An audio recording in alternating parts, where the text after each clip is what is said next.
Roll review. Hey everyone, my name is Michael Raso. Welcome to the Film Photography Podcast. On today's show, Mat Marrash and I are going to do a 16mm roll review of 200T 16mm film, as well as 250D 16mm film. T, of course, stands for tungsten indoor light. 250D, D stands for daylight, shooting in daylight. And Matt's going to be actually shooting with his Arriflex S camera. And then later on in the show, I do mention some of our other cameras, including the Beef, which is the Film O 16mm camera. So stay tuned, and we'll be right back with the show.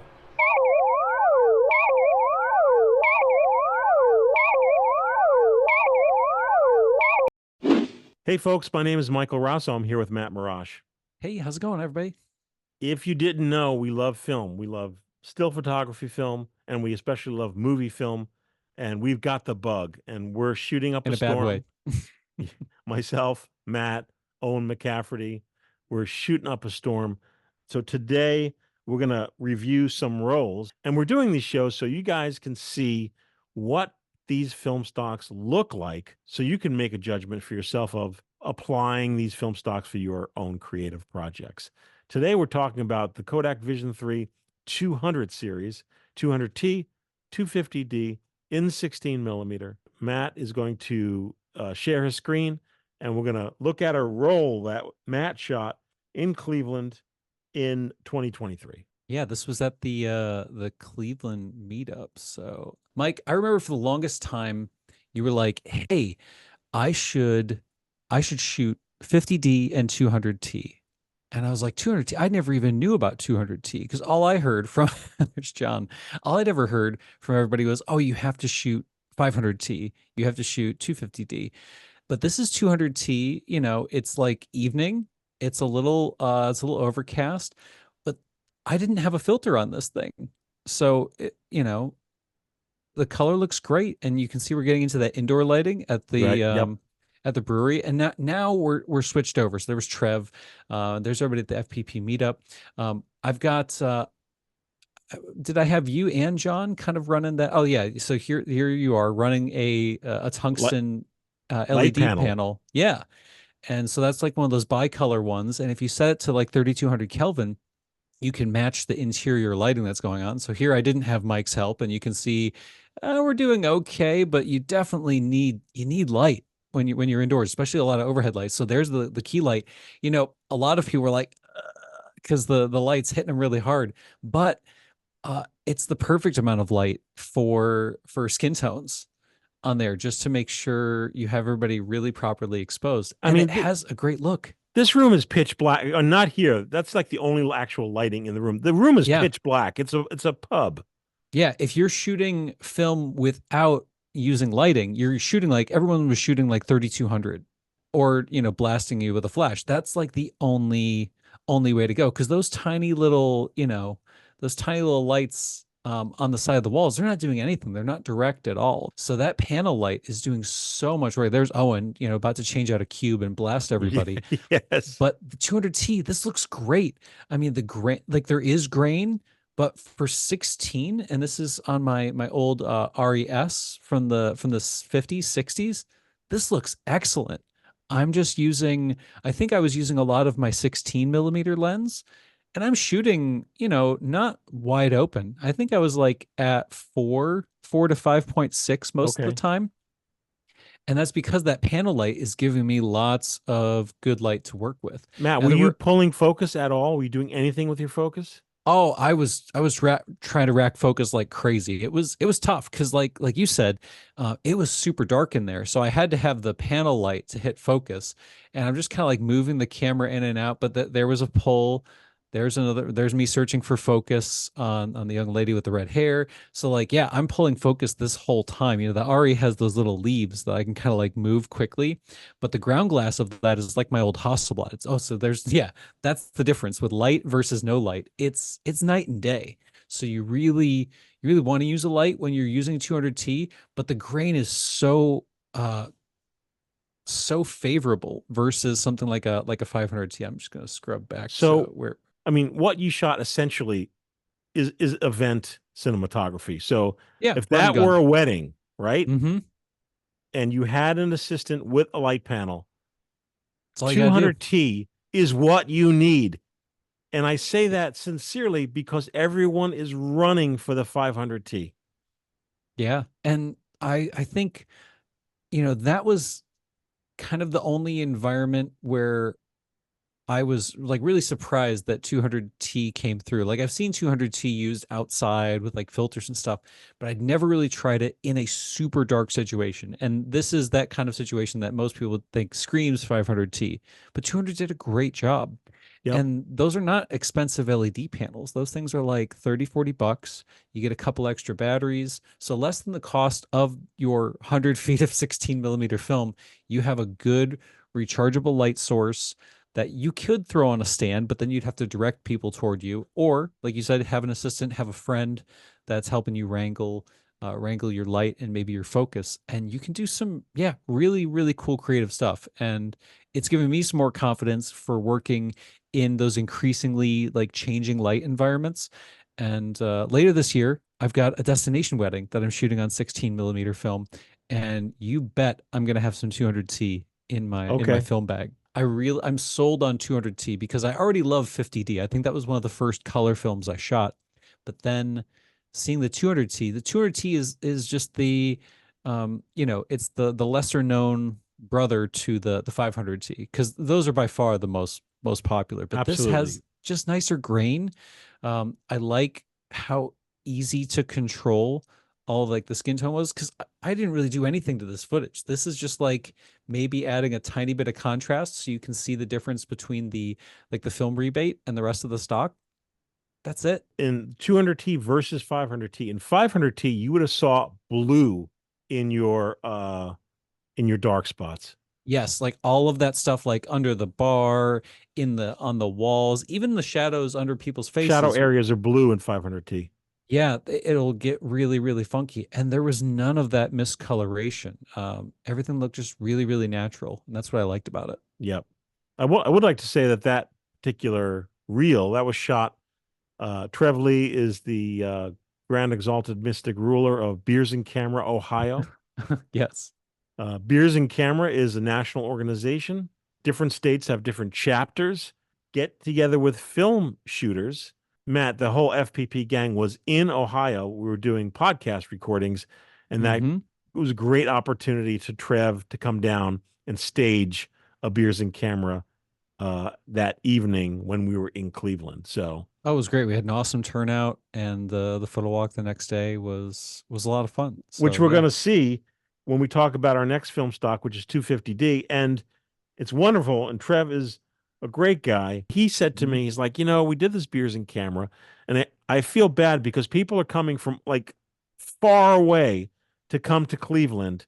And I feel like we didn't do enough. So the next morning, Trev scheduled like a coffee and cameras meetup at Mhm. the Etta Coffee House in Cleveland. And that you shot on 250D. So I did have some filtration for this one. I think I had a variable ND on that day. So, the variable ND filters are essentially two polarizing filters, and those allow you to, change the number of stops that you're killing the exposure by. So this is my trusty Ariflex 16 SB, the bayonet mount one. Late 50s, early 60s, three lens turret, SLR camera. So I am seeing through the lens. That's why I'm like pulling focus, and it's a little bit shaky because I didn't have any sort of like tripod or anything I was on. So I'm just kind of butted up against my face and shoulder. Yeah, you can see me right there. There's Mr. O'Brien. In even lighting, this 250D looks really, really great. In the coffee bar, though, I think is where this 250D really shines. That daylight coming through, you can still see all that detail coming from outside, but then look at how nice that warm LED Oh tungsten yeah. lighting comes through. It just has a beautiful shine. So I don't have my ND on here now because it's pretty low light. Even though it looks really bright outside, it's a little dark inside, and you can tell that by me having a hard time with my focus. I think my lens, I was using my 25 millimeter, which is like a 50, and that goes to down to 1.4, which is a blessing and a curse because I'm letting in a lot of light, but as you can see, it's tough to hit focus in some darker scenes. So this was probably my first time shooting like everything almost wide open, and I didn't do the greatest. So maybe I How should be often shut. do you meter? Did you meter the room and then you had enough of a feel that you could shoot without having to constantly look at your meter? Yes, I was using that little meter from the Ravenni Labs, their instant light meter, the one that goes on your hand. Yep. And I just hopped a little reading. So I was shooting 250D, so I had 250 on the meter. My effective shutter speed on the RFlex, because I was shooting 24 frames a second, was 150th. So 150th at ISO 250, and then I just used whatever f-stop it gave me from there. On this camera with a negative film stock, I'm not afraid of going over because it was fresh 250D. Your fresh film, especially with your medium to higher grain films. Oh, there was a good focus pull finally. Oh yeah. But yeah, um, this film is very forgiving on the bright side. Like, look, there's still detail in all the lights, everything coming in through the window. So this is a film that you definitely want to give it, some extra light. Extra light won't hurt. There's Trev's setup. He's got the little Godox on there, passing out stickers. Everybody, yep. Everybody hamming it up at the coffee Oh meetup. yeah. I feel like everybody was more lively the next morning because everybody had their caffeine in hand. Well, yeah, at the Beers and Camera in the pub. I mean, that was like in a den. It was dark, Yeah. not much Oh, going, it was dark. so this This was me opening my camera midway Oh, accidentally okay. because I thought I was done. Uh, it's really hard to hear the rollout on that Auriflex because it's so Yes. solid. So I didn't know I had film left, and you can see it's like it's fading, it's fading, it's fading. There's John. Oh, okay, and that's the end of that roll. But it's fine because I shot two rolls of 250D. So here's the second one. I'm just kind of following everyone along the street as we meander and make our way to the market. So we're just kind of like walking. I'm Yeah. I mean, the Matt, this is like basically to shoot an event like this. I mean, you're Hmm. shooting a live event, whether it's a news piece or men on the street or a wedding. I mean, Yeah. you're literally shooting news. Yeah. And like you need to like it's not easy. It's work, right? It was quite a bit of work. 'Cause, to get this shot, you got to run up in front of everybody a couple dozen feet. And then I'm trying to, catch everybody in their cameras, use this as a little bit of a promo for these meetups. Yeah. See, everybody's got their coffee loaded to the gills with their film cameras. A lot of medium format shooters at this one, but the 250D does great. I have my ND back on, and I am using a little bit higher f-stop now. I'm at like 8 to 16 at times.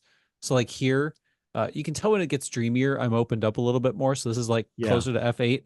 But the ones where it looks like really crisp and sharp, that's where my ND is all the way down, and I'm probably like closer to 16. Because once we get into the direct light, okay, now I'm back inside, and oh, this is where I really kind of screwed up. I remember this because I had my 10 millimeter lens on, and it was pretty dark inside the market. So I'm at like 10 millimeters, but I was not pulling focus. I was just like, Right. oh, it's a wide angle. I could just let it roll. No, you got to Yep. check your focus, especially if you're shooting faster lenses, SLR or not. You got to check that focus. Either have the ruler. Yep.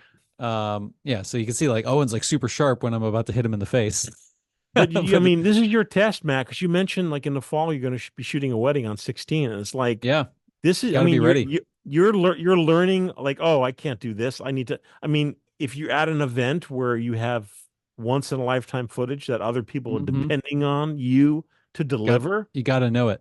you Yeah. got to know it. And it's what we've said about every single camera we've talked about for the last 15 years. It's like, get used to your camera, know your camera, know what you can do. I mean, if Yeah. you're just having fun like this, who cares? But Yeah. I mean, I'm happy that we could share this with people. So this whole portion of footage shot in the market, I Mm. mean, it's cool, but I mean, Matt, you're disappointed, right? Of course I am. I only have like, okay, so there's, but even that, look, like, where the heck is my focus? Okay, now I figured it out. That I figured out I had a problem. So now I'm like actually looking at it and pulling focus. So that's the thing when you're trying to like work these meetups and stuff. There's so many things going on, but I'm Yeah. not trying to make excuses. I just need to keep checking my focus the whole time. And you, whenever you see those sprockets start to burn in, you know you're getting close to the end. Yep. At 24 frames a second, two Yeah. minutes and 45 seconds is all you got, and that's So at best. you shot at 24. I shot 24. That's what Okay. this one does. It I do have a variable speed motor for this RFlex now, but I was using my fixed speed motor. It's not sync sound, but I find it's like just it's the strongest, most consistent motor I have. So I just leave that in there most of the time. The variable speed, if I'm trying to like save money on film, I'll turn the variable speed down to 16, Okay. like you recommend with like the Keystone cameras and everything. Yep. And that's great because I can get, maybe 20 more seconds of usable footage out of a roll, but every bit counts. That's an extra shot Yep. worth of content. So Also, a yeah. lot of I mean, you're using a professional camera. A lot of the Hmm. less professional, more of the home cameras, like the Keystones, a lot of those come with fixed focus lenses, Yes, and that takes. I mean, that makes your job easier, folks. it If you're does. You shooting just at kind of have to keep it in that range that it gives you. Yeah, and as a matter of fact, in the instruction manuals, even in some of the little Kodak 8 millimeter cameras, it gave you a depth of field guide which I was blown away. I mean, if you're shooting at f16, you have a really nice little range of focus. You So do. the more you open up your lens, the less um how would you say it? Less Yeah, the less effective focus range you have, your depth of field is a lot tighter. yeah. So it's harder to do. And I know that's a question that we've gotten quite a few times when talking about movie film is, hey, I bought that Keystone camera. Hey, I bought this fixed focus type camera. How do I focus close with it? The only way a lot of times is stopping down on those. So Yep. get into bright light, stop down to 16. If it's maybe a nicer one, it might go down to 22. That's kind of it on those cameras. But know that the other side of that is you just bought an expensive camera with a fast lens, one that goes to 1.2, 1.4. Now you're the one that's responsible for making sure that focus is hit. And if it's not SLR where you can see it through the lens, Yep. it's a lot of work. And I'd probably recommend getting that camera on a tripod and practicing first. Uh that is an issue if you're using, like, let's say Bell and Howell Filmo cameras. They're Yes, that those are tough. they're not you're not focusing through the lens, No. so you need to, basically guesstimate your focus. Mm-hmm. And then there are some Bolex cameras that are not reflex, but Yeah. then yeah, so I mean there are a number of cameras that are not reflex. Uh, in the amateur world, probably more so than in the professional world. Yes. But those Filmos, I mean, those were used professionally by the military. So Mm-hmm.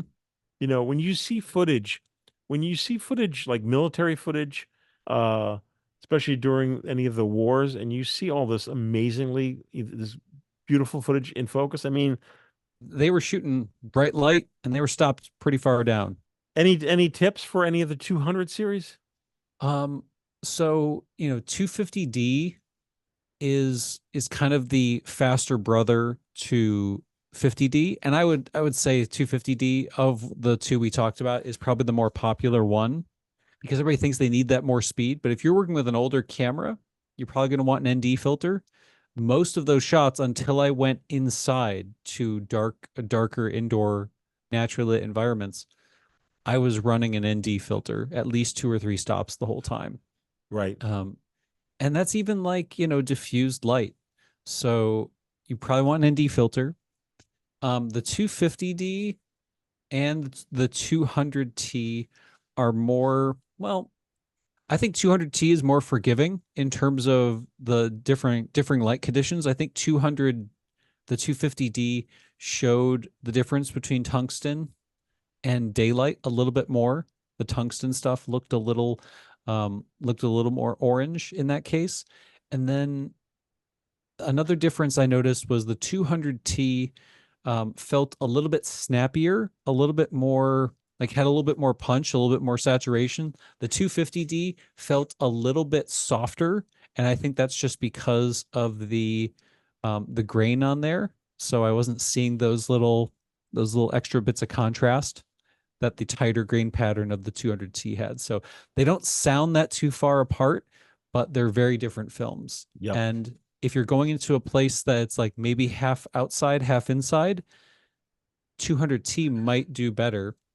If you're going to be maybe outside, but you're like in the woods or something, or you're shooting at like only sunrise or only sunset, maybe 250D is the one that you end up shooting. Yep. Or if you're lighting something inside and you want it to be lit for daylight, that could be effective. But I think going forward, now knowing, having shot all those, I think 200T is the one I'm going to be working with in those mixed type lighting situations.